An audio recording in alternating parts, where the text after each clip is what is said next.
Assalamualaikum warahmatullahi wabarakatuh. Yang terhormat Bapak Harina Reddy selaku dosen pengampu pendidikan multikultural.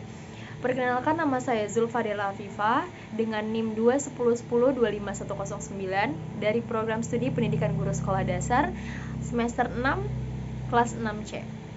Saat ini saya akan melakukan wawancara terkait pendidikan multikultural dengan latar belakang dan budaya beberapa narasumber yang saya lakukan. Selamat menyaksikan. Baik, di sini dengan siapa? Saya Yasmin. Baik, dengan Kak Yasmin. Apakah Anda bersedia untuk diwawancara? Saya bersedia. Baik, saat ini saya akan memulai wawancara dengan pertanyaan pertama. Anda merupakan suku apa? Saya berasal dari suku Jawa Tengah. Baik, bagaimana tradisi suku Jawa Tengah yang Anda ketahui? Yang saya tahu tradisi dari Jawa Tengah itu ada namanya Grebeg Syawal, yang mana itu tradisi untuk menyambut bulan Syawal. Baik, apakah saat ini tradisinya masih dijalankan? Tradisi tersebut masih dijalankan, bahkan kemarin juga masih dijalankan secara daring. Jadi sampai saat ini masih terus dijalankan. Bagaimana pandangan Anda terhadap tradisi tersebut? Tradisi tersebut, menurut saya tradisi tersebut masih bagus dan masih bisa dijalankan sampai sekarang, karena tradisi tersebut berisi doa-doa dan rasa syukur kita terhadap Allah Subhanahu wa Ta'ala. Jadi masih pantas untuk dijalankan, tidak ada masalah. Baik, apakah ada kesadaran saling menghargai dan bisa menerima saat tradisi tersebut dijalankan? Ya, karena masyarakat setempat sekarang masih menjalankan tradisi tersebut.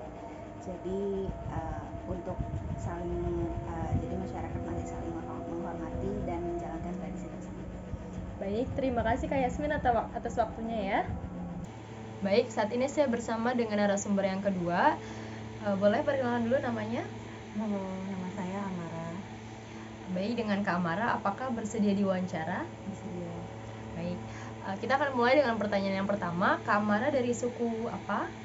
Saya dari suku Cirebon, tepatnya Sunda. Tepatnya Sunda, baik. Bagaimana tradisi di suku Sunda tersebut? Biasanya tuh di daerah saya itu wayang golek ya.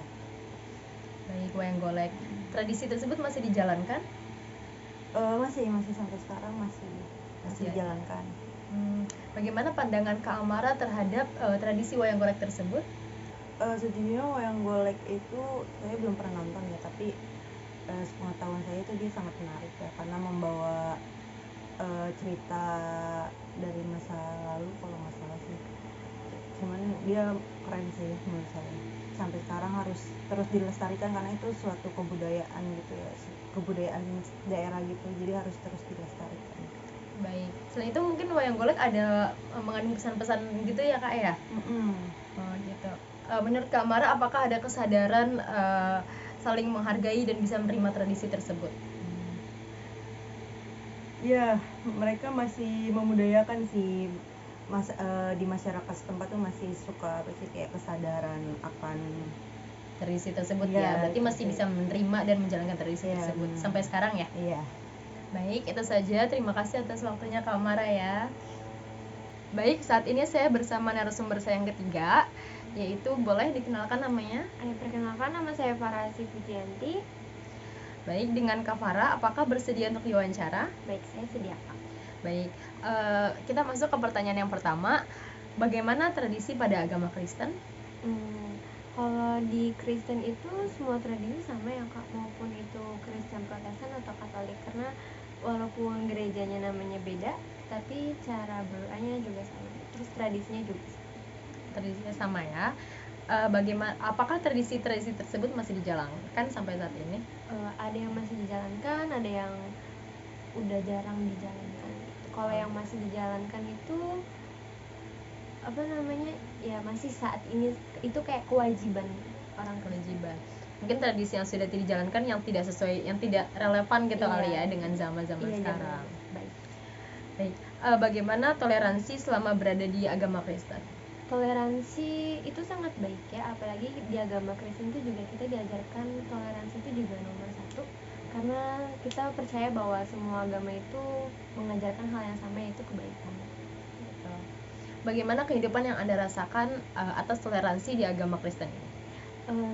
Selama saya hidup belum ada yang namanya penyimpangan kayak orang-orang mengintimidasi saya gitu, belum ada saat ini. Walaupun di Indonesia menurut saya mayoritas juga agama Islam, dan di Kristen itu juga nggak minoritas banget, jadi ya mungkin mereka toleransinya sangat tinggi karena Bhinneka Tunggal Ika itu udah diterapin di Indonesia sih. Baik. Kebetulan di Indonesia ini memang mayoritasnya agama Islam ya. Bagaimana, apakah Anda mendapatkan toleransi yang besar dari kondisi lingkungan Anda? Sekitarnya kan mungkin kebanyakan non-Kristen ya.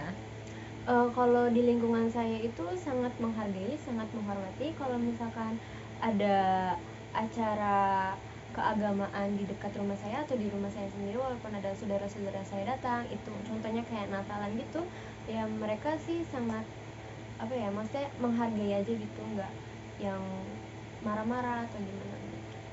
Berarti kurang lebihnya selama Kak Farah berkehidupan menjadi seorang Kristen, itu berarti Kak Farah tidak mendapatkan intimidasi secara berlebihan ya. Masih banyak toleransi yang dilakukan oleh orang-orang Indonesia dengan mayoritasnya Muslim ini ya. Baik, terima kasih Kak Farah atas waktunya sudah ingin diwawancara oleh saya. Baik, dari beberapa wawancara yang saya laksanakan, terdapat perbedaan dalam suku dan budaya yang mereka alami, seperti dari Kak Yasmin terkait suku Jawanya, dari Kak Amara, dan seterusnya. Oleh sebab itu, di Indonesia ini adalah negara majemuk yang berbagai macam suku dan budaya, dan dikaitkan dengan pendidikan kultural. Pendidikan multikultural ini pendidikan bagaimana kita saling menghargai, saling menghormati antar suku budaya terhadap keberagaman budaya di Indonesia. Oleh sebab itu, dalam pendidikan multikultural ini adanya proses untuk kita dapat mentoleransi berbagai suku dan budaya yang ada di Indonesia, serta kita dapat mempelajari dengan baik agar timbul rasa peduli terhadap sesama rakyat Indonesia dari latar belakang yang berbeda dan mempunyai hak asasi terhadap kehidupan, walaupun memang latar belakangnya juga berbeda. Baik, itu saja, sekian dari wawancara saya hari ini. Kurang lebihnya mohon maaf. Terima kasih atas perhatiannya. Wassalamualaikum warahmatullahi wabarakatuh.